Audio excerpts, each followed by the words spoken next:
This is a video I've been wanting to make for a little bit, and I've had this idea in the back of my mind because I know there's a lot of people out there similar to myself where you might not always have somebody to go skating with, which also means you don't necessarily have somebody that can help you film your clips.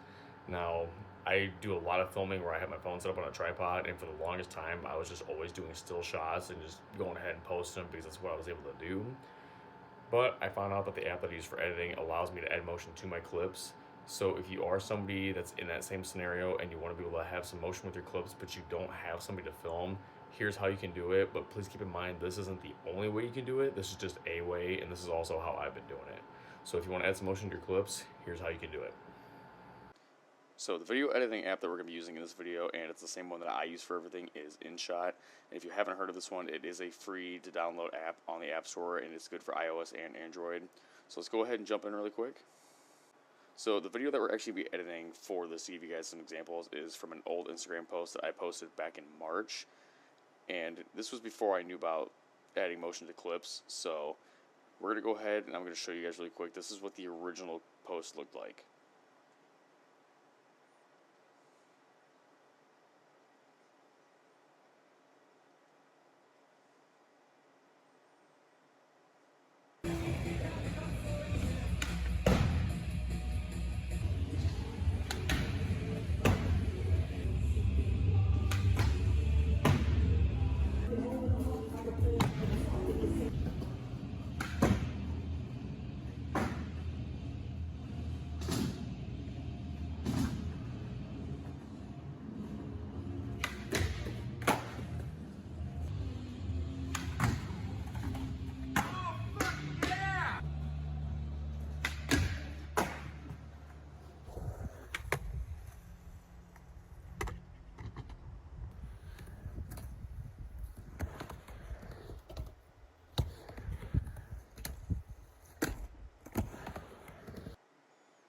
So that was the original Instagram post, and as you can tell, there's that little piece of the heart for liking stuff in the bottom right corner. This was a screen recording from the Instagram post, so that's why that's still there. But yeah, as you can see, these are all still shots. There wasn't any motion added to them originally. Now, what I will say to start with, the best thing I can say to do, unless you're already used to doing your own videos, you kind of already know how it works. The easiest thing I would say to do is to come up with angles. So like you can see in this clip with the backside nose slide down the hubba, you want to get an angle where you can see both the roll up, the actual trick, and rolling away. And you want to be able to make sure that you can see the entire thing and it's not going to cut anything out. That's the easiest thing to get situated, which sometimes if you're not used to setting up your tripod and getting angles like that, it might be tough to kind of figure out what might work the best. But the more and more that you do it, the easier it will come, and I found that out myself from just doing it for so long. But that's the biggest trick, is just getting an angle that's going to show everything that you want it to show in the clip. So we're going to go ahead really quick. Now, the editing in this video is going to look a little bit weird because obviously when you're editing these videos, you're looking at this vertically. And for YouTube, it's going to be horizontal. So parts of this are going to be cut out from the screen initially, but I'm going to pan it back and forth to the timeline so you can actually see what it is that I'm doing.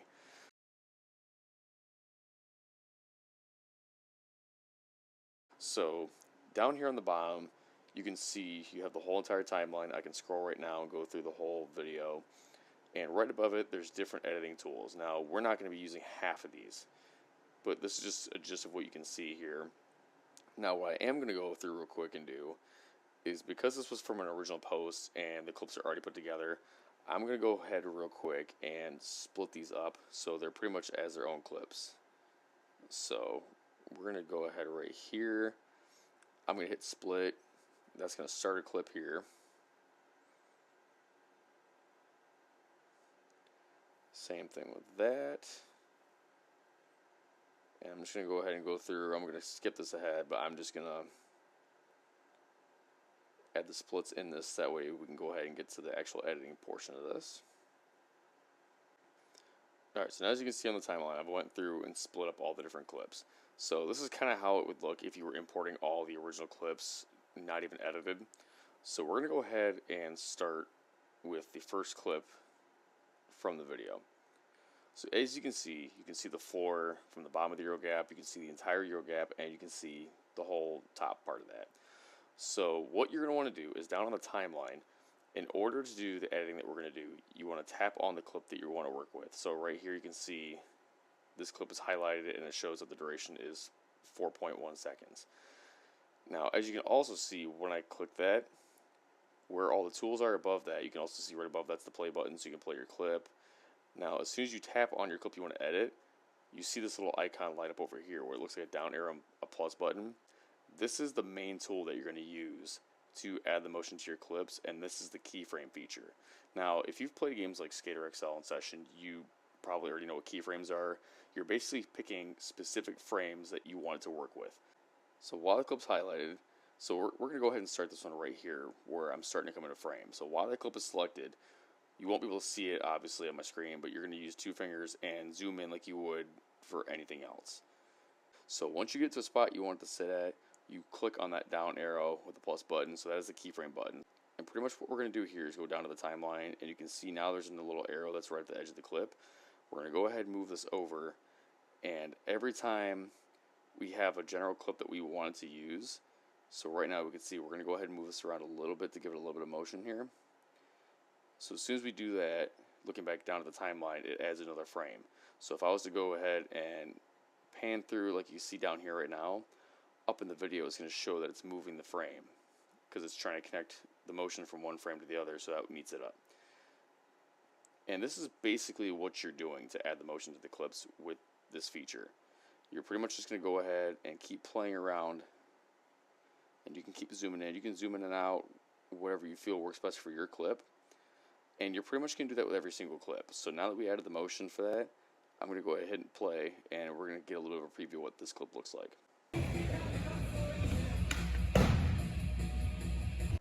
So as you can see, there wasn't a whole lot of motion with that one, but that's because the frame, well, not necessarily the frame, but the shot that I originally had to work with. So we're going to go ahead and go to this clip now with the backside no slide going down the hubba. Same concept, you just need to make sure that down on the timeline your clip is highlighted, and you're going to go up to the actual frame while it's highlighted and just kind of start zooming in where you want it to begin at. So right here, let's say I wanted to start like this where I'm a little bit zoomed in. So now I'm going to go ahead and hit the keyframe button.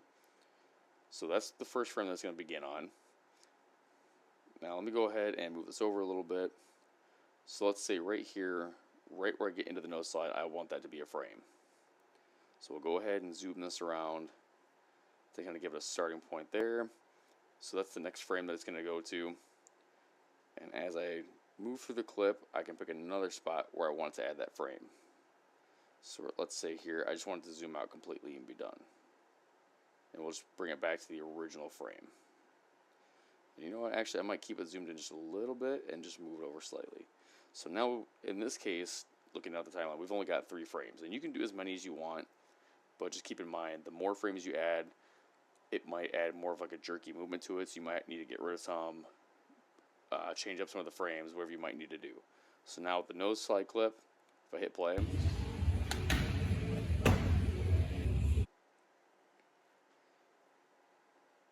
so there you go. Now that adds motion to that clip.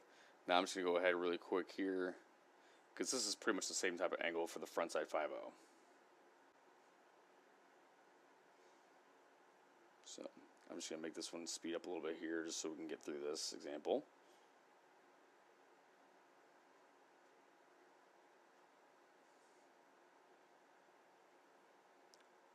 So I think with this one, I'm just going to keep it as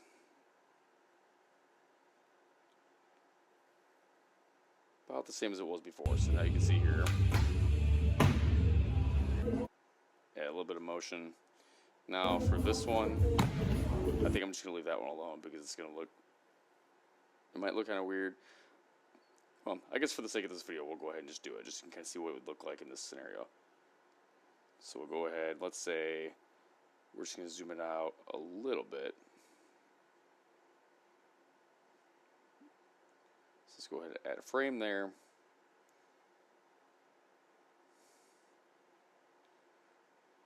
We'll add a frame there. And we'll go ahead and add 4 frames. Even though this is a short clip, it's only 2.6 seconds long, we'll add an extra frame right there. Just to kind of give like a little zoom out effect.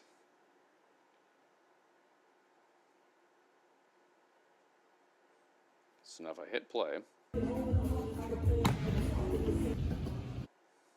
So it wasn't much, but again, it's not a still shot anymore because it adds motion to that clip. So here's a better example. So we're going to have this whole line where I did the nose manual, turn around and do the front tail big spin on the ledge. So with this one, so I'm going to go ahead and keep this zoomed in about here to start with, and we're going to add a frame there. And then right about here, I'm going to start to zoom it in just a little bit more.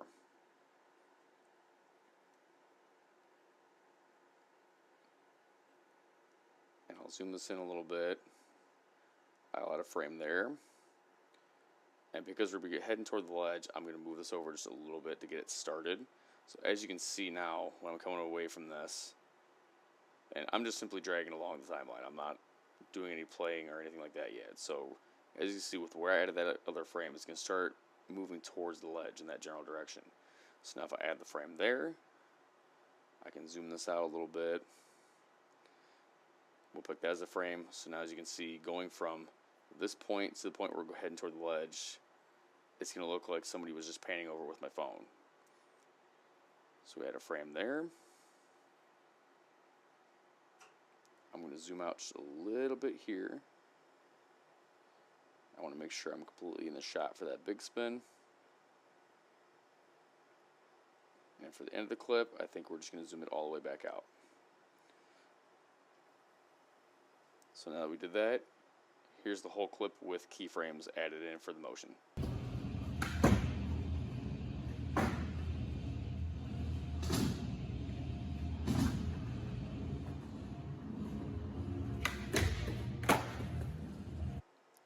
So it wasn't bad, but like I said, sometimes depending on where you pick the keyframes, it might add a little bit of a weird motion to it. So here at the beginning, you can see it started to cut off the manual pad a little bit. So let's say, because this is the next frame right here, let's say right here we want to move this down just a little bit, and maybe even just zoom it out just slightly. So let's go ahead and put that there. So now for going from this frame to this frame, we're going to add this one in so you can actually see the bottom of the manual pad as well. So now if I hit play, and actually I'm going to go ahead here and just pull that frame down just a little bit. So it's still the same spot for that frame, but I just changed the way the frame looks. So now if I hit play, I'm more centered in the shot.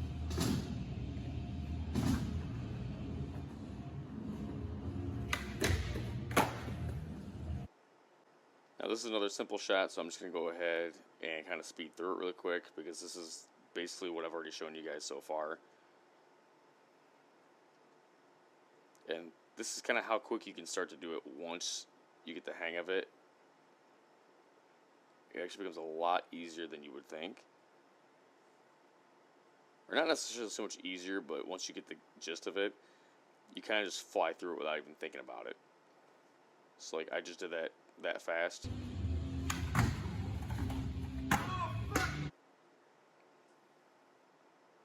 I'm going to go ahead and move this shot over just a little bit here, try to keep myself centered in the frame. Go ahead and hit play again. Just kind of preview it. Now let's say you have a clip where you want to add some slow-mo to it as well. So we're going to go ahead really quick and add all of our frames in, and then we're pretty much going to split the clip up. So let's say to start the clip here, I'm going to zoom in just a little bit, add a frame there, I'm going to zoom out,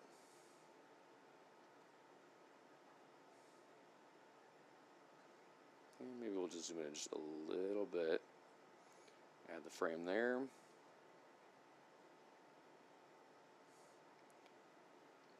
and then just for the edge of the clip, we'll zoom it out just a little bit more, just to bring it back to the original frame. So it adds a little bit of motion to the clip, nothing too crazy. But then if you want to go ahead and add some slow-mo to it, you kind of want to pick the point where you want the slow-mo to start. So let's say it's right when I'm about to pop the tail. You're going to go right above the timeline, and where you see split, you're pretty much going to separate this into multiple clips. So then after the kickflip, let's say right about there is where I'd want to slow-mo it, essentially. So it's still going to have the same effect. You already added all your frames in there, so that's not going to change. But what we'll do then is go to the frame that we want to slow it down.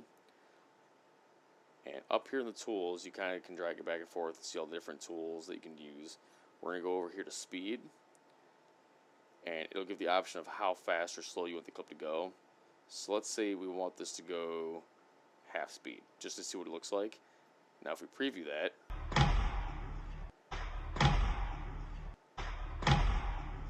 and you can change the speed slightly too. So now you can put it at 0.6, 0.9, it's just a little slower. But if you go down to, like, let's say 0.3, it's going to get significantly slower.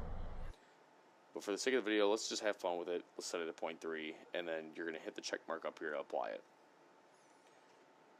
So now, if we go back to the beginning of the clip, so as soon as we press play, it's going to play the entire clip with all the keyframes we've added in and the slow motion effect in that one section.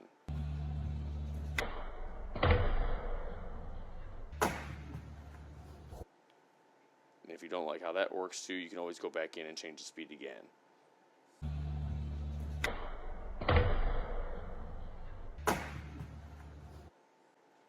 Now, I am going to go ahead and do this clip because this is where I'm moving away from the shot rather than coming toward it. So we'll go ahead and just start the first frame here. So where the original spot is. Now what we can do is as the clip moves in, we can basically just zoom it in and reposition it to wherever we think it's going to look the best. So let's just say we wanted it like this. And then just to kind of consistently give it some motion, I'll just zoom in just a little bit more. So nothing crazy, but just subtle little frames to add some motion. Alright, and for this last clip, now let's say you have a mini RAM clip like this. Now, I have had a recent one where now that I know how to edit these things, I set up a shot intentionally that shows both sides of the mini RAM, so I was able to get myself fully going back and forth. But if you do have a shot like this where you're only focusing on one wall, you can do this as well. So in this case, zoom in to wherever it is that you want to start. So you can see I'm coming right into the frame on the right there. I'm just going to say that it's a frame on its own here. I'll bring this up just a little bit here as a frame. I'll start to bring it back.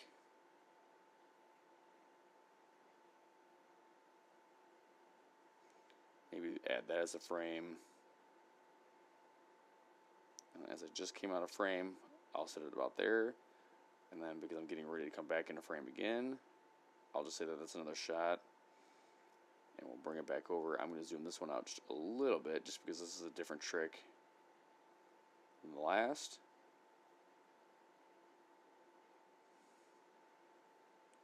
Let's say just for the effect, we're going to make it zoom out a little bit here. So now, you kind of see the idea of where I'm going with this.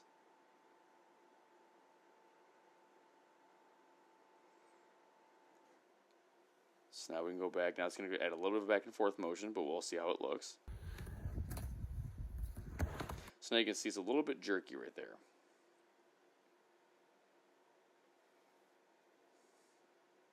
Now what we can do for that, if you don't like the way this initially looks, we can add frames right in between so that way it kind of keeps us in the shot.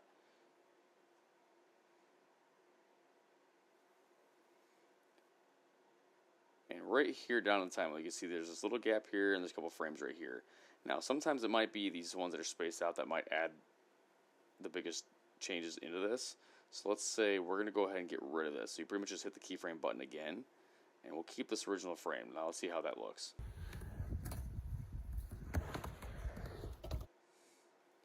Now it wasn't too bad. It could be better.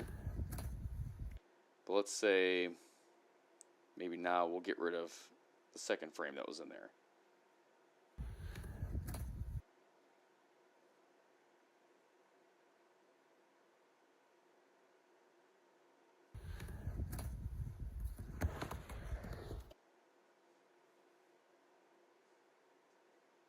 Like I said, some of these clips might be harder to work with because they weren't originally intended to be moving, but this is just the way that they have been shot. So what we'll do here is we'll add a frame right here, we start to zoom it out, just to kind of give us a little bit of an advantage here. We'll get rid of that frame. So now if we hit play,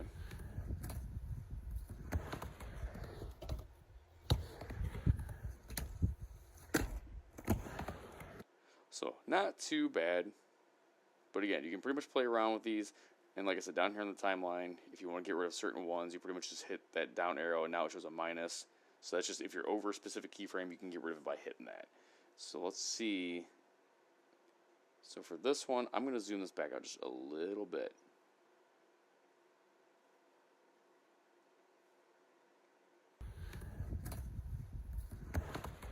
Just kind of see a little bit more in the beginning of it.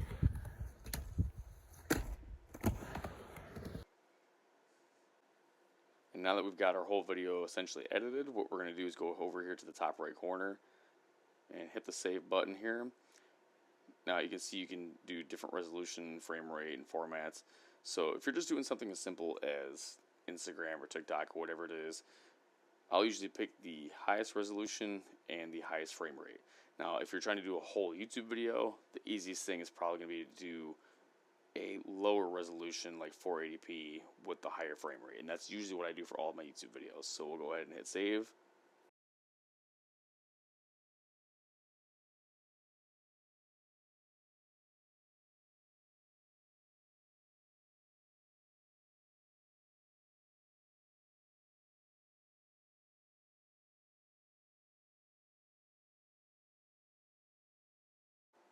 So once you're finished saving it, it's going to pop up to this screen, and you can always go back in and do some more editing if you'd like.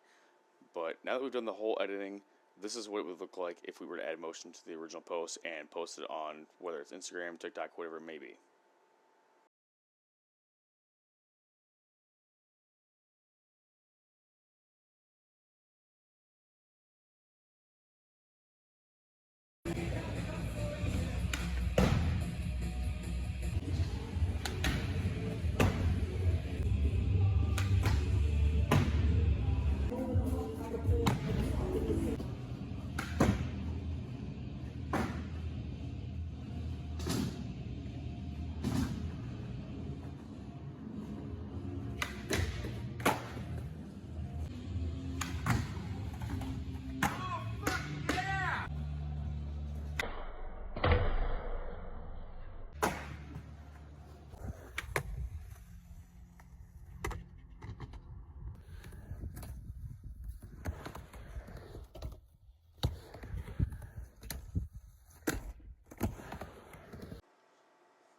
Alright guys, so that's how you can add motion to your tripod clips by using keyframes in the InShot app. Hope you guys found this video helpful, and if you want any more videos like this, just let me know down in the comments below. But thank you guys so much, and I'll catch you in the next video.